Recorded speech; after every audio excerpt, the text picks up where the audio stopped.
शेती विकास महामंडळाचा स्तुत्य उपक्रम. महामंडळाने नुकत्याच आयोजित केलेल्या विविध ठिकाणच्या शेतकऱ्यांच्या मेळाव्यांना अतिशय चांगला प्रतिसाद मिळाल्याचे दिसून येत आहे. महामंडळाच्या विविध योजना, शेतकऱ्यांना दिलेल्या सवलती, तसेच सुधारित बी बियाणे, खते, सूक्ष्म खते, कीटकनाशके व जंतुनाशके याबद्दलची अतिशय दर्जेदार व उत्तम माहिती शेतकऱ्यांना दिली गेली. महामंडळाच्या संचालिका म्हणून नव्याने नियुक्त झालेल्या कुमारी अक्षता जोशी यांच्या शेतकरी मेळाव्यांच्या कल्पनेचे सर्वत्र स्वागत होते. आणि ते अरे भोळे, वाचलात की नाही पेपर? आणि कधी आलात तुम्ही? तुम्ही मेळाव्याचं कौतुक वाचत होता ना, त्याच वेळी आलो. हो का? बसा बसा. थँक्यू. हो, सगळ्या पेपरांमध्ये बातमी छापून आली आहे आणि सविस्तर माहिती आपल्या मेळाव्यांबद्दल. आणि नावासकट कौतुकही छापून आलंय. या सगळ्यांची ना कात्रणं काढून ठेवा आणि एक वेगळी फाईलच बनवा, म्हणजे हा रिपोर्ट व्यवस्थित ठेवला गेला पाहिजे ना. हो ना, सांगतो. काम केल्याचा रेकॉर्ड व्यवस्थितपणे ठेवणं महत्वाचं, कारण काम केल्याचा पुरावा आहे ना तो. बाकी काम काही फारसं महत्वाचं नाही. असं काय म्हणताय तुम्ही भोळे? अहो, हे काही माझ्या एकटीचं यश किंवा कौतुक नाहीये. आपल्या महामंडळाचं, इथं काम करणाऱ्या प्रत्येक माणसाचं कौतुक आहे. ते सगळं मानण्यावर आहे मॅडम. म्हणजे काय? मॅडम, मी काही बोललो तर चालेल? बोला ना. मॅडम, हे सगळं मी अनौपचारिकपणे बोलतोय. म्हणजे तुम्ही वरिष्ठ आहात, IAS आहात, पण मी वयानं तुमच्यापेक्षा वडील आहे, त्या नात्यानं मी हे सगळं बोलतोय. या सरकारी नोकरीत तुमच्या वयापेक्षाही जास्त वर्ष काढली आहेत मी, आणि माझ्या मोठ्या मुलीचं वय तुमच्यापेक्षा जास्त आहे. तेव्हा काही गैरसमज करून घेऊ नका. नाही भोळे, मी अजिबात काहीही गैरसमज करून घेणार नाही. तुम्ही बोला. मॅडम, तुम्ही तरुण आहात, त्यामुळं तुमचा काम करण्याचा वेग फार जास्त आहे, हे स्वाभाविकच आहे. पण तुमच्या कल्पनेचा वेग आणि सरकारी यंत्रणेचा काम करण्याचा वेग यांचं गणित जर जमलं नाही ना, तर सगळंच ओंफस होईल. म्हणजे मी थंडपणे सावकाश काम करावं असंच ना? म्हणजे जिथं महिन्याला 5 मेळावे भरतात, तिथं 6 महिन्यातून एखादाच भरवावा असंच ना?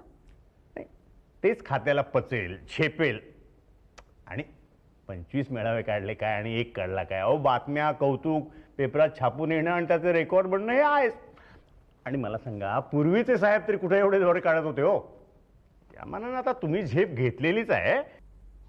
ती झेप आवरा, सावकाश काम करा असंच ना? हा, तेच मला म्हणायचं होतं. मला खात्री होती तुम्हाला पटणार आहे सर. नॉनसेन्स. भोळे, सरकार या महामंडळावर, त्याच्या ऑफिसवर, स्टाफवर, प्रयोगशाळांवर कोट्यावधी रुपये खर्च करतो, हो ना? हो. मग ज्या कारणासाठी हे महामंडळ स्थापन केलंय, ज्या कारणासाठी त्याच्यावर कोट्यावधी रुपये खर्च होतो, त्याचा फायदा शेतकऱ्यांना मिळायला नको? हे मंडळ निदान जे काही काम करताय ते तरी शेतकऱ्यांना कळायला नको का? तुम्ही मला संथपणे, शांतपणे काम करायला सांगताय. हे बघा, तुम्हाला जर काम जमत नसेल ना तर... नाही मॅडम, मी निष्कारण चिडत आहात. जा भाऊ, आपल्या जागेवर जा आणि तुमचे जे काही सल्ले आहेत ना, आपल्या कपाटात बंद करून ठेवा आणि कुलूप लावा त्यांना. नाही, पण मी काय म्हणतो मॅडम, प्लीज भोळे, आपल्या जागेवर जा.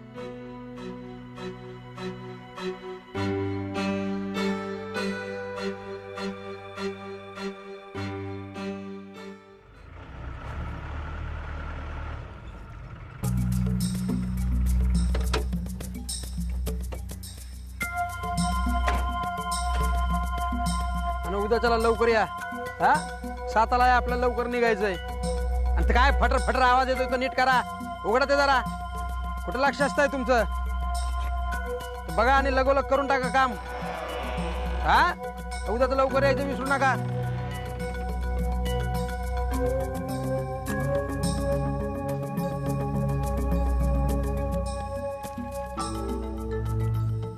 दादा, आपण इथं का बसला? दादा, आतमध्ये चला ना. मी कुठे बसायचं ते मी ठरवतो बाळा. ये बस, समोर बस, तुझ्याशी थोडंसं बोलायचंय. साहेब, पाणी. चला निघा.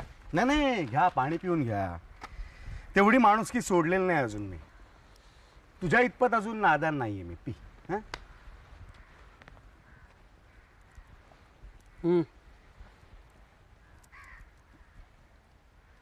तुम्ही काय स्वतःला परमेश्वर समजायला लागलात बाळाराव? अहो दादा काय झालं काय पण हा. हा ऐ दादाला चाय पाणी द्या, चला निघा, काय उभं राहताय? नाही नाही, दे तुझ्या मालकाला चहा दे, त्याच्या घशाला कोरड पड जातं. हा दे. वय जे घेऊन येतो. हा बसा. नाही दादा मी ठीक आहे, बोला तुम्ही. बस. दादा हे बघा, काय चुकलं माकलं असेल तर नीट सांगा, असं दुसऱ्या देखत असा अपमान करू नका दादा आमचा. अरे त्यांना माहित नाही की काय तू कसा आहेस ते. हं? शाम्याच्या पायावरती तपेली कशी पडली बघताय काय? त्यांनी नाही तक्रार केलेली आमच्याकडे तुमच्याबद्दल. बाजारात त्याला लंगडताना बघितलं म्हणून मीच विचारलं, समजलं? नाही बरं दादा ते ठीक आहे, पण आता तुम्ही इथं कशाला आला होता ते? हां, देऊळवाडीमध्ये भीमाक्का राहते, हो माहिती आहे? होय. विधवा आहे बिचारी, 2 मुलं शाळेत शिकतात तिची. आपल्या मुलांना शिकवण्यासाठी कष्ट करून जीवाचं रान करते ती. तिच्या बागेशेजारची 150 नारळाची बाग विकत घेतलीत म्हणे तुम्ही. अहो मग आम्ही काय त्यात गैरवर्तन केलं? हां, आता त्यात काय गैरवर्तन केलं हा विषय वेगळा, पण तुमच्या बागेमध्ये विहीर असताना तिच्या बागेतल्या विहिरीला पंप लावून 4-4 तास पाणी उपसून आपल्या नारळांना लावतं म्हणे तुम्ही. अहो पण त्या बदल्यात आम्ही तिला पैसे देतो दादा. पैसा आहे तर टँकरनी पाणी का लावत नाही आपल्या नारळांना? तिची विहीर कोरडी पडली तर तिने काय करायचं? का वागता असं लोकांशी? का शिव्याशाप घेता? हा? पैशाची मस्ती. उद्या फार पैसा झाला तर काय जग विकत घेणार आहात तुम्ही? अहो दादा पण आम्ही हे मुद्दाम केलं का? लोकांचं पाणी तोडता आणि मुद्दाम केलं का म्हणून विचारता? जर तुमच्या घशाला कोरड पडली ना की मग कळेल तुम्हाला पाण्याचं महत्व. पैसे देऊनही पाणी मिळालं नाही ना की पाण्याशिवाय तडफडणं म्हणजे काय हे समजेल तुम्हाला.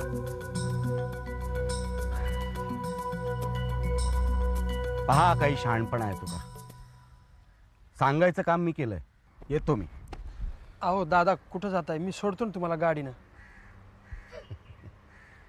त्याच्यापेक्षा मी काय सांगितलंय ना त्याच्यावरती विचार केलात तर जास्त फायद्याचं होईल. हं?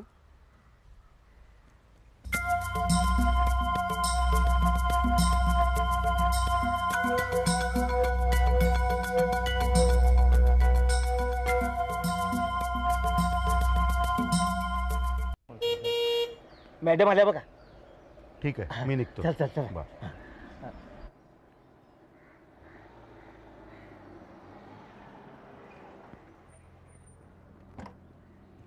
या.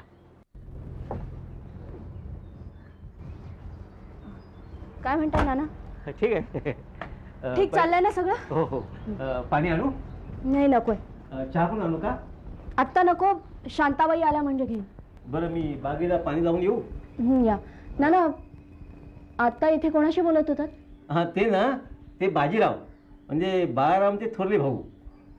ते कशाला आले होते इथे? बाई मनात काय जाणू नका बघा. हे म्हणजे बाळारावचं दुसरं टोक, एकदम सरळ. हो, या गावात मास्तर आहेत ते, मी त्यांना बोलवलं होतं इथं. कमाल आहे, इतक्या श्रीमंत घराण्याचा माणूस आणि सामान्य शिक्षक. हो, घरदार, इस्टेट, पैसा सगळं सोडून घराबाहेर पडले ते. का भांडण झालं काय भावाशी इस्टेटीवर? तसं नाही. अहो याला इस्टेट नकोच होती, बाळारावाला ती हवी होती, म्हणून हे बाहेर पडून गेले. तरी हे बाळारावाला सांगतात कुणाला त्रास देऊ नका, वाकड्या शिवू नका, पण ते ऐकतात कुठे? पण बाई एक मात्र खरं, पण हे बाळासाहेब त्यांच्यासमोर अजिबात काय बोलत नाहीत. त्यांना कधी टरकून असतात त्यांना अगदी. नाना तुम्ही काय म्हणताय? एकीकडे म्हणताय की बाळाराव यांचं काही ऐकत नाही आणि दुसरीकडे म्हणताय की बाळाराव यांना घाबरून असतो. म्हणजे नक्की काय? हे देव जाणे, पण ही दोन्ही मात्र खरी आहेत. आता हे का ते कुणालाच ठाऊक नाही. विचित्रच आहे. बाई तुमच्या आई कशा आहेत? आता ठीक आहे, म्हणजे हॉस्पिटलमधून घरी आणल्यावर तिला बरं वाटतं होतं. खरंच नाना, यमाच्या रेड्याला हात लावूनच आली म्हणा ना. ही देवाचीच कृपा. हो, खरंच देवाचीच कृपा. हो, ह्या तुमच्या असल्या वागण्यामुळेच मी या घरातून उठून निघून गेलो. शाळेत मास्तरकी घेतली आणि इकडे येण्याचं टाळतो मी. बाळासाहेब, हा तुमचा अहंकार आणि ही मस्ती एक दिवस तुम्हाला गोत्यात आणल्याशिवाय राहणार नाही, लक्षात ठेवा. मी जर कधी गोत्यात आलो ना तर तुमच्याचमुळे येणार बरं का. हा. आता तेच जर का तुझ्या नशिबात असेल तर त्याला माझाही काही इलाज नाही. पण त्यावेळी सुद्धा मी खऱ्यासाठी, सत्य गोष्टीसाठीच उभा राहीन, लक्षात ठेव. अरे माझा सक्का भाऊ असून माझ्याशी असा उभा दावा का मांडलाय? आपण दोघे एकमेकाचे सख्खे भाऊ आहोत, हा दैवयोग आहे. एकाच आई वडिलांच्या पोटी आपला जन्म झालाय, ह्याच्या व्यतिरिक्त आपल्यामध्ये काहीही सांगणं नाही. सोन्याची लंका उभी करणाऱ्या रावणाच्या घरातच विभीषणाचा, त्याच्या सख्ख्या भावाचा जन्म झाला होता. तो सुद्धा रावणाला असेच धोक्याचे इशारे देत होता. पण आपल्या मस्तीमुळे आणि आपल्या अहंकारामुळे रावण आंधळा झाला होता आणि त्यातच त्याचा आणि त्याच्या अहंकारी सैन्याचा सर्वनाश झाला. बाळासाहेब, तुमच्या घरात उभा राहून आज मी तुम्हाला धोक्याचा इशारा देतोय. अजून तरी टाळ्यावरती ये आणि स्वतःचा सर्वनाश टाळ. माणुसकी सोडून वागू नकोस, समजलं? येतो. राव, तुम्ही फार ऐकून घेतलं त्याचं. अरे शेट, आता त्याला काही इलाज नाही. हो पण का? मला सांगा ना, मी करतो बंदोबस्त. ए, याचा बंदोबस्त आम्ही नाही का करू शकत? हा, याची दुसऱ्या गावच्या शाळेत बदली आम्ही नाही का करू शकत? अहो मग का नाही करत? का नाही करत? नाही करत हऱ्या शेठ, नाही करू शकत. या दादाच्या विरोधात आम्ही नाही बोलू शकत हऱ्या शेठ, नाही बोलू शकत. लहान होतो आम्ही लय. एकदा असंच तळ्यावर गेलो पोहायला. पडलो आम्ही त्या तळ्याच्या पाण्यात. आमचे पाय अडकले ना त्या वेलीत. पण आमच्या दादाने जीवाची पर्वा नाही केली. घेतली उडी पाण्यात. आमचा पाय सोडवला त्या वेलीतून आणि मला बाहेर काढलं. जीवदान दिलं आम्हाला आमच्या दादाने, जीवदान दिलं. म्हणूनच या घरात त्याच्या विरोधात कोणी बी काय बी बोललेला आम्हाला कापणार नाही. अहो पण निघा हऱ्या शेठ, निघा. ठीक आहे.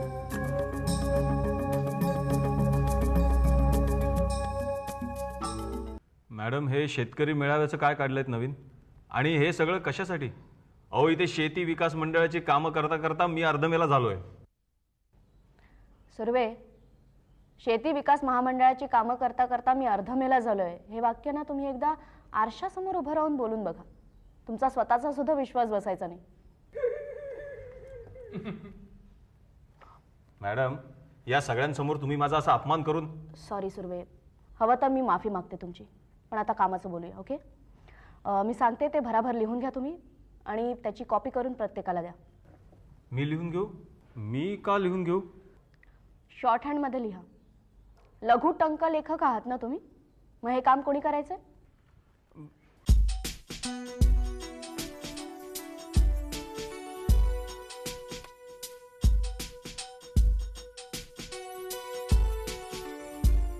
हां, आणि या 4 दिवसांच्या दौऱ्यावर माझ्याबरोबर भोळे तुम्ही येणार आहात.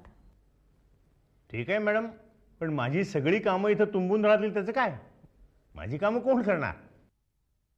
तुमचं इथलं काम पालव करतील आणि पुढच्या दौऱ्यात ते माझ्याबरोबर येतील तेव्हा त्यांचं काम तुम्ही करायचंय.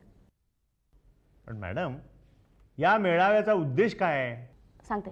शेती विकास महामंडळ जे काही उपक्रम राबवतंय त्याची माहिती शेतकऱ्यांना देणं. पण मॅडम, ती माहिती कोण देणार? मी, तुम्ही की मी आणि भोळे साहेब? नाही, त्यासाठी संशोधन विकास खात्याचे पालांडे येणार आहेत आपल्याबरोबर.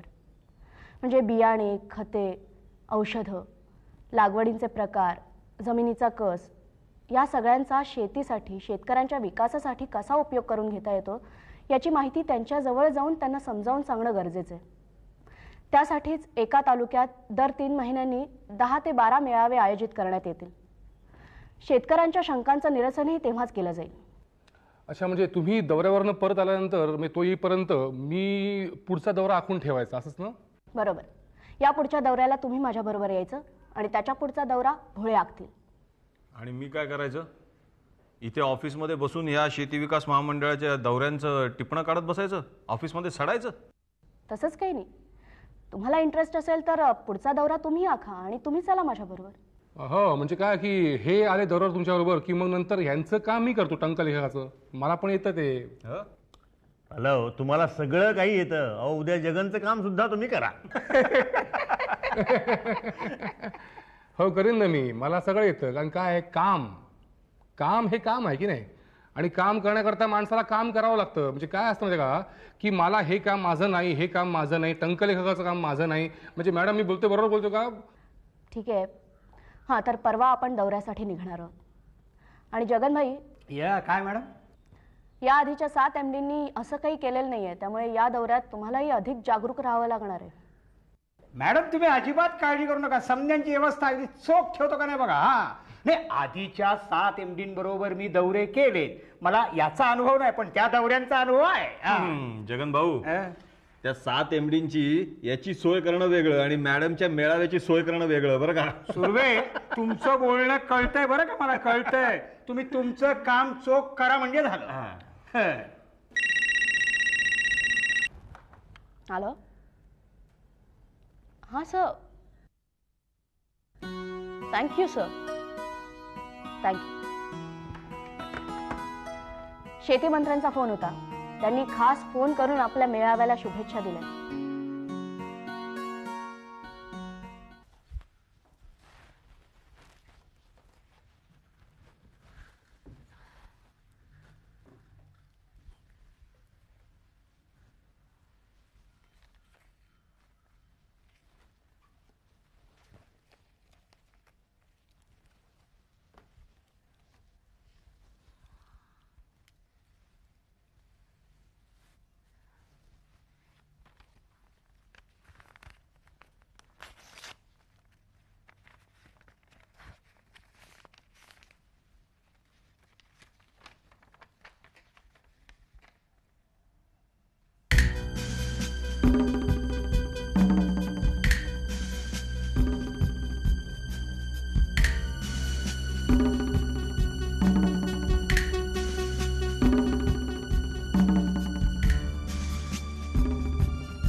तुम्ही सांगते असं रे.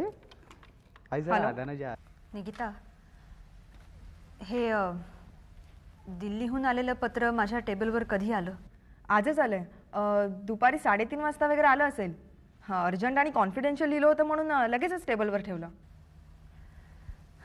बरं, ठीक आहे. एक काम कर, जरा सगळ्यांना मी आतमध्ये बोलावलंय म्हणून सांग. सगळ्यांना. Okay ma'am. अरे मॅडम, मी सगळ्यांना आत बोलावलंय. हे परशा, अरे तो फोन खाली ठेव. मॅडमने आत बोलवलंय. चाललाव काय? मॅडम सगळ्यांना आतमध्ये बोलून काय अधिवेशन घेतात? काय झालं? मॅडम, मी सगळ्यांना अर्जंट आत बोलावलंय. चल.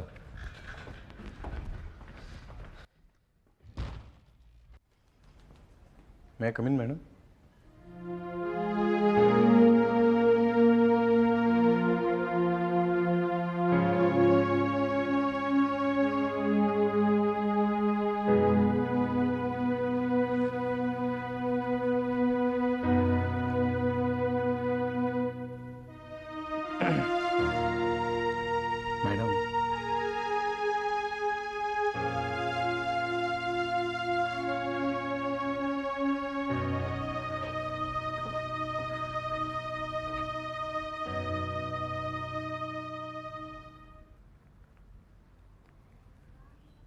तुम्हाला सगळ्यांना एक महत्त्वाची बातमी सांगायला मी इथे बोलवलंय. या शिरोडकर स्टोरी प्रकरणात मी न केलेल्या चुकांची शिक्षा मी पुन्हा एकदा भोगणार आहे. यापूर्वी नंदासाहेबांच्या सहीने कारणे दाखवा नोटीस पाठवली गेली होती मला. त्याला मी उत्तर पाठवल्यावर आता कौशिक साहेबांच्या सहीने आणखीन एक पत्र आलंय, कारवाईचं. मॅडम, मी सगळ्यांना आत बोलावलंय. सगळ्यांना. ओके. Okay ma'am. अर्थात या अन्यायाविरुद्ध मी लढेन, पण तुम्हाला सगळ्यांना माहिती असावी म्हणून मी हे सांगतेय. या महिना अखेरीपर्यंत माझ्याकडे राजीनामा मागितलाय.